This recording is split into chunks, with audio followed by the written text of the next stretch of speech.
My name is Ankit Malhotra, and let me begin by thanking the organizers for giving me an opportunity to share my perspectives and thoughts on a topic which has had a consistent return to my studies and also aspirations and desires as we move forward as a collective race. I would also like to apologize to the organizers and everybody there in attendance for not being in Brazil to share my thoughts and also not to be present virtually. However, I send this recording hoping that it will be heard and also will resonate with not only the expression that the paper wishes to convey, but also with the others present in the room presenting and those also listening carefully. With those preliminary remarks, I'd like to begin by also stating that the paper, while in its title contains references and also reliance on international law as a mechanism, the paper unfortunately disregards that to a limited extent and focuses on the lens of a photographer called Sebastian Salgado, and it tries to look at the situation from Salgado's lens, his literal lens, but also his metaphorical lens. And in order to do that, it's perhaps most important to invest at least 2 minutes to remember his stories and also recollect the tales that he has told through his camera's lens. And I I do so by referencing something that he said, and I quote him here. On a sultry afternoon in August, I found myself in the thick Amazon forest. The trees were imposing, with lush leaves cascading down like waterfalls, trunks shooting up the sky, and lianas dangling like snakes. The sound of the forest, the roar of water tumbling from high, and the call of unknown birds, insects, and other mysterious creatures accompanied my hesitant steps. I was scared at first, not knowing what to expect from this mythical place, crossed by a majestic river, its equally large tributaries, and home to the world's largest freshwater archipelago. Suddenly, I heard some voices, far away, and a gentle singing, closer and closer. Curious faces were staring at me soon. If I were to close my eyes, I am still there, reliving in the multi-sensory experience of the Amazonia. Sebastian Salgado, ladies and gentlemen, his journey into the realm of photography is a testament to the serendipitous intersections of life where personal history converges with global narratives. Born in a small town in Brazil, a country which is rich in national cultural heritage but also in natural resources, Salgado, and little did he know, as a young boy born to a cattle rancher where his father worked in 1959, would receive one of the highest honors in Brazil, in France, and also 16 other internationally recognized awards for his exceptional work for photography. His works have also been recognized elsewhere. But as a young boy of only 15 years, he traveled by train to a small town of 85,000 in Vitoria. He wrestled there and found himself that learning languages perhaps was not only important for the soul, but also for the mind.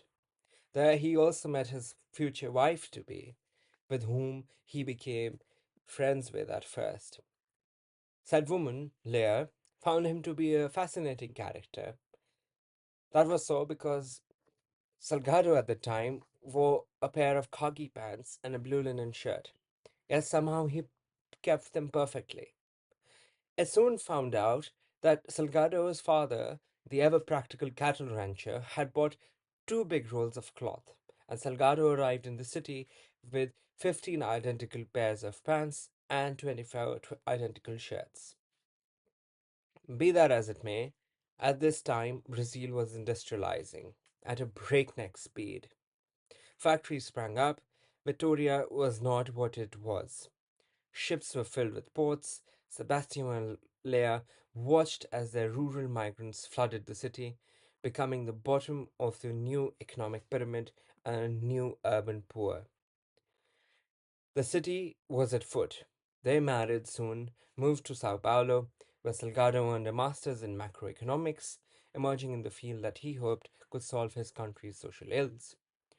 But soon was not to be, and soon in 1969 they settled in Paris. Salgado began studying his PhD program in macroeconomics, and Leah watched her city transformed and therefore decided that perhaps architecture could be an example of improving the situation. Salgado's dissertation was focused on the economics of coffee, which led to a job in the International Coffee Organization in London, Gray's Inn Road. Working in collaboration with the World Bank, both worked in setting up the agricultural development projects in Central and East Africa. This led to a series of trips across the continent, and especially to a place known as Rwanda, a hilly, jungle clad country which he profoundly grew to love. He would, of course, return to Rwanda, but that, of course, requires a different setting and a different discussion. Insofar as photography is concerned, it was Leah who wanted to use her camera to picture buildings for her architectural studies. But the camera soon ended up in the hands of young Sebastian. And in doing so, in the afternoons in the rainy seasons, thunder heaps pile on the top of each other and sunbeams pierce dramatically through the lights. And Sebastian claimed it was here that he learned to see light and to see photography.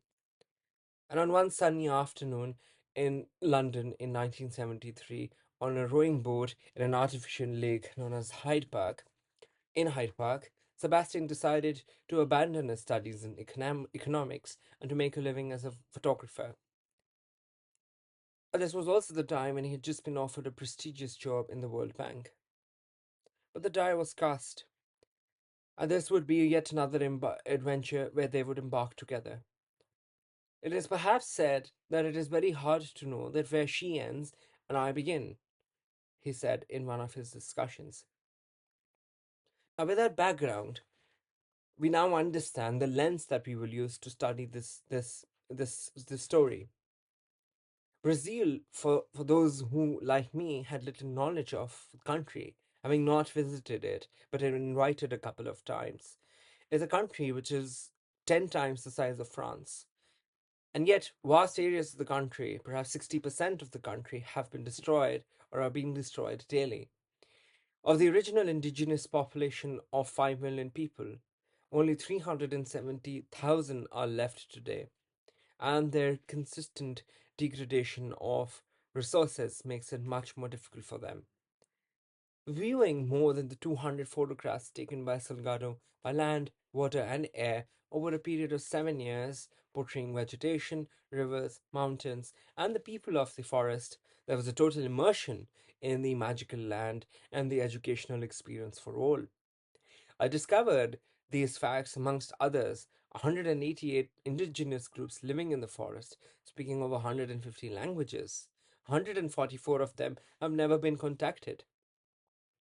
The destructive power of man, and as we will see below, is the precious rainforest region which needs to be preserved along with the gold mining, the cattle ranches, the soybean plantations, talking all over these indigenous lands. Over the impregnability of these jungles has allowed some of these ethnic groups to retain their traditions. Yet behind the dense canopy and the winding lines and lies of narratives of the struggle, a story of colonization, exploitation, and the persistent neglect of the very people who safeguard the ecological treasure for generations is moving away. Now, what about the humanism and the stories that Salgado tells to his photographs, which is the essence of this paper? You see these tribes living in these dense forest regions, and the traditions that they have of the exotic substances that they use are normally used or preserved. But Salgado does something different with his work, as you can see on your screens. The women's and their stories are depicted through the lenses, and for Salgado especially, uses a mirror or a shield to look at these. And you see the Surwaha tribe, for instance, which uses the tradition of ingesting timbo, a very dangerous substance that can be used to stun a fish while using it as prey. Or the Zoe tribe, which is the indigenous people in Brazil who wear the portu, a wooden larbet placed under the lower lip. Or consider the story of another person who wears a necklace made of white shells from river snails that passed through her nose and fell down or through her body. A parakeet grips her thumb as well. There is a custom amongst these people to raise baby birds and youngsters such with the animals that they live with. Or consider the story of Yanomai, the indigenous territory, which has a thin, sharp, pointed pieces of wood piercing around the area of the mouth and the nostrils. Last, perhaps the other important example is of Campa de Rio, which also appears in the posters of his exhibitions, which bears an ornament made of seas and feathers and has a small design painted on her face, indicating that she's not yet emerged or engaged. While these photographs are improvising sets in different corners of the jungle using a large black trap as a background, the indigenous people or the photo taking presents them with a unique opportunity, an opportunity that allows them to appear well groomed and perhaps at their best. But these stories are also not just the only instances one has. Salgado shares that once a guy asked him that can he have his knife before he goes. Salgado responded and said, "Well, not really, because he felt that he did not want to corrupt their culture, as it is perhaps forbidden." The the the the tribesman said, "Well, that's all right. You can keep the knife if it is important to you. However, when you fly from your plane, just throw the knife out of your forest. That is because I know the forest like the lines on my hand. I can find the knife inside the forest." Salgado, of course, did not leave his knife, but he did set up a temporary understanding of these people. And that, well, he's aware of the ethical dimensions involved in these discussions and the inherent danger that is involved in his work. He has to be sensitive with the forest, but also the tribes which have not been contacted. The use of technology also in these instances, and the capturing of images without consent, especially from a distance, via a disruptive means like helicopters, could perhaps be constituted as a violation of the rights that could induce a fear. Salgado, in his works, and especially in Amazonia, one of his most famously illustrious works, includes videos also of these. But Salgado is much more careful than perhaps those that's involved in other projects that he works with, or perhaps his contemporaries. That is because of his humanism that we've discussed just now, and the work that he is able to do in these regions with people and a large amount of people is that because he has a vast array of experts helping him in these projects. Namely, two of these persons are the captains of the jungle, which are, according to Salgado, half bloods. Half bloods meaning indigenous and non indigenous heritage, possessed of exceptional skills in fishing, hunting, climbing trees, setting up camps, and the overall survival in forest. So, Salgado is also special because he uses the work that he has generated in the exhibition he's put up to fund these expeditions and only engages with tribes with whom he has received express permission and is therefore willing to do this. But he's also met with accidents of broken bones and also just the general will that he has that allows him to push every little bit ever so often. But it is also necessary to do so again and again, because it is a privilege to be here and to photograph these persons, to know the planet, and the price that you have to pay.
Insofar as the challenges with policy are concerned, it is important to move away from tokenism and in the inclusion of insurance of indigenous peoples' active participation and decision making in these processes. The the FUNAI, which is the Fundación Nacional de Indio, is one such ministry within the Brazilian Ministry of Justice. It serves as a national foundation that has historically managed the indigenous communities and their affairs. It has a remarkable history playing a pivotal role in protecting these communities. It has also been designated as the indigenous territory, which safeguards by law the efforts that have been made. Its work is also important because until recently, Funai used to employ people who has certain skills such as their anthropologists, sociologists, and indigenous specialists who was deeply knowledgeable about the tribes and their cultures.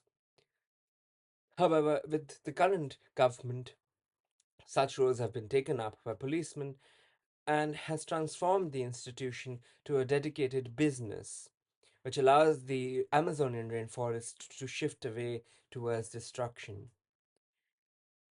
Seeing all this in 1998 and perhaps having the vision to do so, Salgado, as I said, in 1998 itself set up Institute Terra, which we actually saw in one of the slides before this, is a non-profit civil organization dedicated to environmental protection and restoration and sustainable rural development.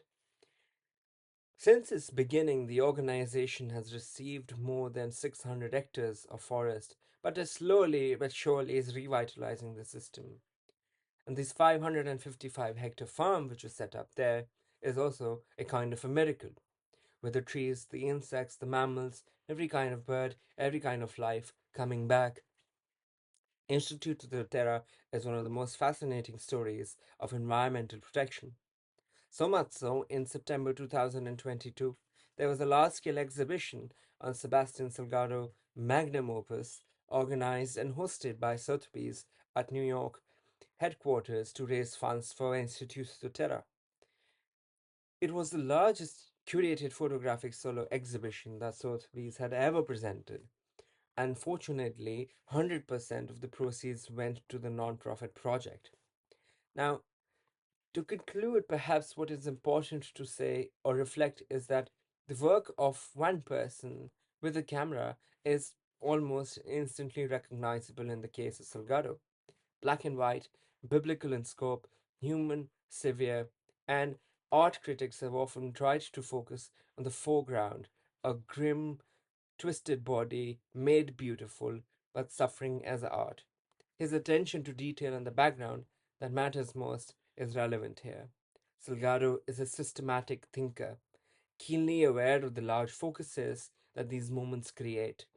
Salgado's admiration for the native people's way of life translates into the dignified manner with which he portrays them in his work. While photographers and indigenous peoples have a problematic track record, and the former being exploited for the latter's personal gains, Salgado's work speaks to the mutual respect between himself and his subjects. As you've seen them, relaxed, elegant, and comfortable in their natural element, they are portrayed with a sensitive eye that honors the integrity and agency. In time, Salgado, as we have seen above, has reached new heights. He now, amongst his friends, refers to the Prince Albert of Monaco, the former president of Brazil, and the late actor Robin Williams and his wife Marcia, who raised money for Institute de Terra's Theatre of Being. His works have also been nominated for Oscars and Academy Awards. But in Salgado's view, his success is simply a product of time and a place on earth. His subjects, migration, dislocation, urbanization, globalization, have been experiences too. People say Salgado's work as a photographer, as a social and political photographer, is meaningful, but perhaps for him it is just his own life. The overlooked narratives of those which we have discussed in this paper focus and remain lurking in the background. But we must shine a light on these stories and acknowledge the injustices that have endured and work collaboratively towards solutions that honor their rights and preserve the natural beauty of the Amazon. Salgado sees Eden itself in the depths of his own country, a great wild place. Paradise exists, he says, and Amazon is the paradise. Having said all of this, and returning perhaps to conclude with Salgado's almost mad love for languages, knowing that he speaks at least five of them, a word from a language which perhaps Salgado does not speak is most meaningful and encapsulates his entire life. And this is the German word of Vergangenheitsbewältigung. Said word comes from the translation to English to coming to terms with the past. And this encapsulates his profound journey of exploring and reconciling with historical and social realities. From leaving his farm at the age of 15 to immersing himself in the lives of marginalized communities across the globe, Salgado has consistently engaged in a deep examination of humanity's collective history.